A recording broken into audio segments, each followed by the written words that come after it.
ជំរាបសួរពុកម៉ែបងប្អូនបាទវិលមកជួបគ្នាសារជាថ្មីទៀតហើយបាទមកជួបជាមួយនឹង page សំណាង TV បាទហើយថ្ងៃនេះបាទគឺខ្ញុំមកចែករំលែកពុកម៉ែបងប្អូនបាទពីរបៀបធ្វើសម្លកកូរបាទហើយងាយៗទេពុកម៉ែបងប្អូនទស្សនាវីដេអូនេះហើយបាទសាកធ្វើទៅបាទហើយរបៀបដែលខ្ញុំបង្ហាញនេះគឺថាងាយៗមែនតែនបាទហើយរសជាតិរបស់វាគឺថាឆ្ងាញ់ណាស់ពុកម៉ែបងប្អូនហើយបាទដោយសារមួយរយៈនេះឃើញថារវល់បាទមិនជារវល់អីណាតែថាឆ្លៀតអត់បានបាទអញ្ចឹងគឺថាអត់មានវីដេអូវែងដើម្បីអាប់ឡូតចូលទៅក្នុងpage សំណាង TV អញ្ចឹងឃើញថាផុសតារៀលខ្លីៗឲ្យពុកម៉ែបងប្អូនបានទស្សនាអញ្ចឹងណាហើយឥឡូវមកវិញទៀតហើយបាទអញ្ចឹងថ្ងៃនេះមកចែករំលែកពុកម៉ែបងប្អូនបាទហ្នឹងហើយពីរបៀបធ្វើសម្លកកូរហើយដូចពុកម៉ែបងប្អូនបានឃើញអញ្ចឹងបាទគឺខ្ញុំគ្រាន់តែរំលីងបាទគ្រឿងបុករបស់យើងហ្នឹងហើយបាទដំបូងគឺខ្ញុំដាក់ជាមួយនឹងទ្រាប់ពុតលំញងបាទទ្រាប់ពុតលំញងដែលយើងហៅទ្រាប់លំញងហ្នឹងបាទខ្ញុំដាក់អាហ្នឹងលីងមុនហើយបន្ទាប់មកគឺខ្ញុំលីងជាមួយនឹងគ្រឿងបាទដាក់គ្រឿងឲ្យឈ្ងុយហើយខ្ញុំចាក់ជាមួយនឹងប្រហុកបាទប្រហុកយើងច្រាមបាទច្រាមវាយ៉ាងម៉ត់តិចទៅដើម្បីកុំឲ្យវាមានឆ្អឹងបាទយើងច្រាមឲ្យវាបាក់ឆ្អឹងអស់ចឹងណាហើយយើងចាក់ប្រហុកចូលហើយយើងកូរវាឲ្យឈ្ងុយទៅពុកម៉ែបងប្អូនបាទម្ហូបនេះគឺថាងាយទេហើយថ្ងៃនេះបានជាមួយនឹងត្រីឆ្លាំងបាទហើយត្រីឆ្លាំងតែមួយពុកម៉ែបងប្អូនបាទគាត់ថាតែមួយហ្នឹងមួយឆ្នាំងល្មមហើយមានពងទៀតគឺថាទំនងណាពុកម៉ែបងប្អូនហើយបាទហើយ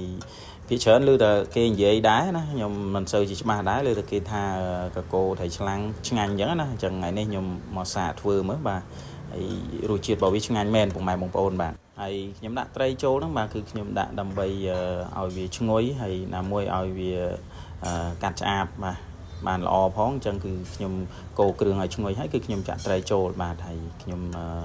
ដាក់ត្រីចូលដើម្បីឲ្យវាសព្វជាមួយនឹងគ្រឿងអស់ហ្នឹងហើយបានខ្ញុំដាក់បន្លែចូលបាទពុកម៉ែបងប្អូនធ្វើរបៀបខ្ញុំក៏បានដែរហើយបើពុកម៉ែបងប្អូនមានរបៀបអីផ្សេងបាទនៅក្នុងការធ្វើសម្លកកូរបាទជួយ comment នៅខាងក្រោមនេះផងបាទហើយសម្រាប់ខ្ញុំគឺខ្ញុំធ្វើរបៀបនេះងាយលឿនហើយយើងដាក់បន្លែបាទហើយបន្លែថ្ងៃនេះមានច្រើនមុខដែរបាទហើយមានបន្លែទិញមកពីផ្សារខ្លះហើយយើងផ្សាយផ្សំបន្លែក្បែរផ្ទះខ្លះមកមានទាំងល្ហុងមានទាំងត្រប់វែងបាទគ្រប់មុខបាទមានល្ពៅក៏មានត្រប់លំញងក៏មានអីក៏មានដែរអញ្ចឹងគឺថាស្លកកូរគឺថាមានបន្លែច្រើនមុខគឺថាបានឆ្ងាញ់ហើយសម្រាប់អង្គលីងមកថ្ងៃនេះអត់បានលីងអង្គកិន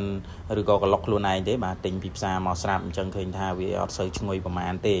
ហើយសម្រាប់អង្គលីងពុកម៉ែបងប្អូនដាក់ទៅតាមចំណង់ចំណូលចិត្តទៅបាទសម្រាប់ស្លកកូរបាទគឺខ្ញុំដាក់អង្គលីងយ៉ាងច្រើនតិចដើម្បីឲ្យវាខាប់បាទព្រោះស្លកកូរយើងអាចស្លរាវដូចស្លម្ជូរស្លស្ងោប្រភេទជាស្ងោរប្រភេទអីទេបាទស្លកកូរគឺត្រូវរៀងខាប់តិចអញ្ចឹងគឺខ្ញុំបន្ថែមជាមួយនឹងអង្គលីងទៀតទៅបាទហើយគ្រឿងអំបិលប៊ីចេងស្ករបាទដាក់ទៅតាមហ្នឹងទៅពុកម៉ែបងប្អូនជួយចិត្តរសជាតិបែបណាដាក់បែបហ្នឹងទៅបាទហើយបើសិនជាពុកម៉ែបងប្អូនមានខ្ទិះដូងបាទបន្ថែមជាមួយនឹងខ្ទិះដូងតិចទៅក៏ថាជាតិណាស់ពុកម៉ែបងប្អូនបាទហើយសម្រាប់ខ្ញុំថ្ងៃនេះបាទគឺអត់មានទេអញ្ចឹងគឺខ្ញុំស្លតាមរបៀបហើយថាងាយសាមញ្ញអញ្ចឹងណាពុកម៉ែបងប្អូនបាទតែរសជាតិរបស់វាឃើញថាមិនធម្មតាទេពុកម៉ែបងប្អូនបាទគឺថាមួយឆ្នាំងនេះបាទឃើញថាច្រើនតែអត់សល់ទេបាទរលីងមកហើយជាចុងក្រោយបាទខ្ញុំបន្ថែមជាមួយនឹងស្លឹកបាសបាទមានស្លឹកបាសដាក់ស្លឹកបាសទៅបាទសម្រាប់បន្លែខៀវហើយមកមានស្លឹកម្រុំ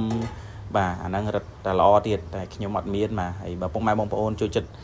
បន្លែខៀវដែរបន្លែល្វីងបាទមានដូចជាត្រួយម្រះដូចជាអីហ្នឹងបាទដាក់អាហ្នឹងក៏ត្រូវដែរសម្រាប់ស្លកកូរបាទ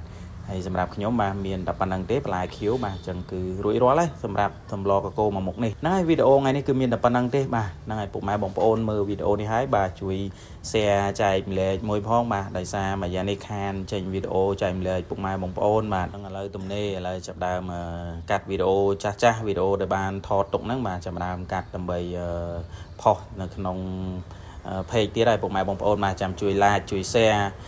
ជួយ comment នៅខាងក្រោមវីដេអូផងបាទហ្នឹងហើយឥឡូវគឺថាឆ្អិនរួចរាល់ហើយយើងដួសដាក់ចានមកទំនងណាពុកម៉ែបងប្អូនហើយបាទហ្នឹងហើយសម្រាប់ម្ហូបខ្មែរយើងបាទទៅដល់ណាក៏ដោយបាទមិនភ្លេចទេហើយពិសេសនោះគឺថាសម្លកកូរនឹងឯងបាទរសជាតិរបស់វាគឺថាជាតិណាពុកម៉ែបងប្អូនហើយជាពិសេសនោះគឺយើងស្លឲ្យយើងឈ្ងុយប្រហុកតិចណាបាទយើងដាក់រៀងចាស់ប្រហុកតិចទៅសម្លយើងប្រភេទជាសម្លខ្មែរបាទដាក់រៀងចាស់ប្រហុកតិចទៅត្រូវហើយហ្នឹងហើយវីដេអូមានតែប៉ុណ្្នឹងទេអរគុណពុកម៉ែបងប្អូនដែលទស្សនាវីដេអូពីដើមរហូតដល់ចប់បាទហើយបើយល់ថាវីដេអូនេះមានប្រយោជន៍បាទជួយ share ចែកម្លែកមួយផងបាទអរគុណជួបគ្នានៅវីដេអូក្រោយៗទៀត